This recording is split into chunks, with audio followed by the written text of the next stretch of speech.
Hey, it's Trish, and this is the Best of Fold of the Week, where I'm wrapping up 15 years of the show with a special series highlighting fan favorites and my picks for the best of what we've seen across 655 episodes.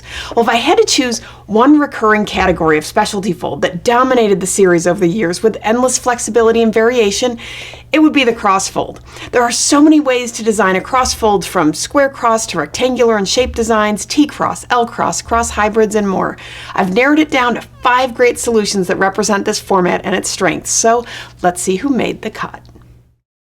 Let's start with a classic square cross, which is the most common proportion for this fold, but I don't want to start with just any square format crossfold, of course. This is Best of Fold of the Week, and this design from episode 262 is a brilliant example of the power and potential of a layered die cut. For this design, they used a typographic message, and the message changes and tells a story as you go. Critical alignments and planning were involved to make this a success. It's just so smart.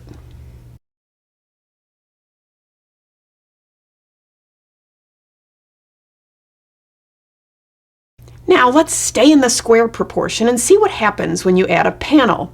This brochure served as an insert for a college recruitment campaign from episode 335. It starts out like a classic crossfold, but instead of having the 4th panel fold down like you'd expect, they've added a panel off the center and then attached 2 panels to that. The result is a traveling crossfold. You can see how it could keep going if you wanted it to.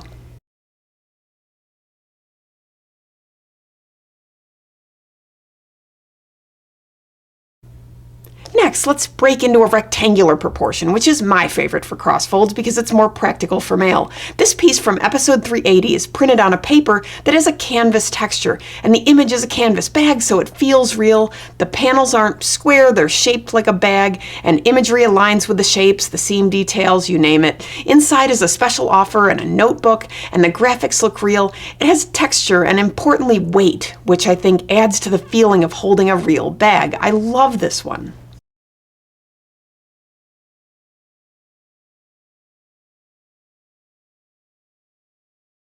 Okay, now let's see what happens when we remove panels. This is an oversized T-cross promotional brochure with a locked cover from episode 183.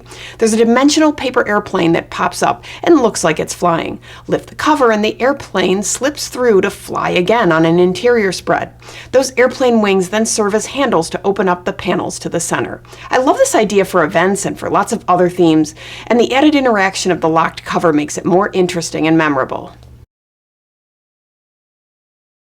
Lastly, let's go wild and play with perimeter shape. This is a hexagonal cross from episode 410. This was an event invitation, and you can see how the principle is the same. One center panel with panels that fold off of the edges of the center shape. The die line for this format is one of the trickiest to make, since the panels have to get incrementally smaller as they go around.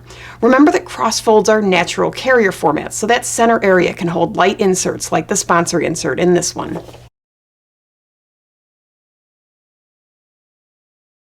I really could go on and on with crossfolds. I definitely noticed an evolution of the format over all the years of the show, and it's been exciting to see just how creative and innovative designers could be with this specialty format.